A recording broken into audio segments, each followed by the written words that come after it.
નમસ્કાર મિત્રો, હું છું મનીષ પંડે.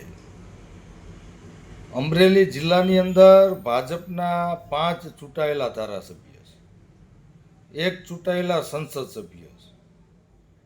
હવે 5 ધારાસભ્ય અને એક સંસદ સભ્ય ભાજપના હોવા છતાં પણ આજે સમગ્ર અમરેલી જિલ્લાની અંદર યુરિયા ખાતર, જેની ચોમાસાની સિઝન દરમિયાન ખેડૂતોને તાતી જરૂરિયાત હોય તો ક્યાંય યુરિયા ખાતર મળતું નથી.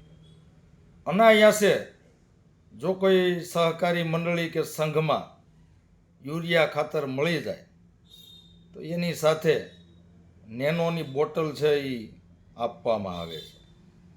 પહેલાં તો ખાતર જ મળતું નથી. તો મારે આ 5 ધારાસભ્ય છે ભાજપના અને સંસદ સભ્ય ભાજપના, એ 6 વ્યક્તિને કહેવું છે કે ગુજરાતમાં તમારી સરકાર હોય, કેન્દ્રમાં તમારી ભાજપની સરકાર હોય, તો તમે 6 જણા હું મંજીરા વગાડો છો?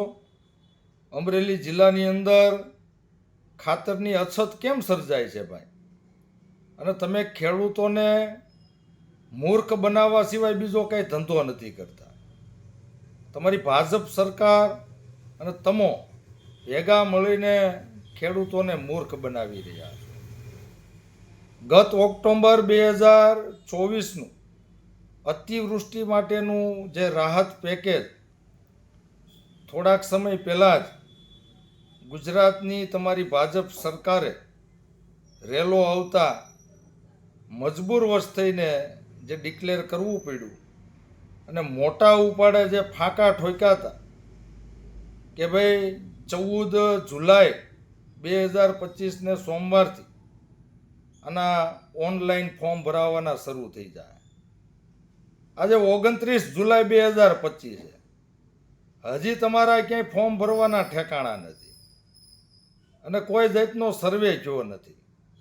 એલા ભાઈ, તમે રાહત પેકેજના નામે હવે ખેડૂતોને ઊંધા ચશ્મા પહેરાવવાનું બંધ કરો. ખેડૂતોને સમયસર તમે યુરિયા ખાતર ન આપી શકતા હો તો રાહત પેકેજ તમે ક્યાંથી દેવાના છો?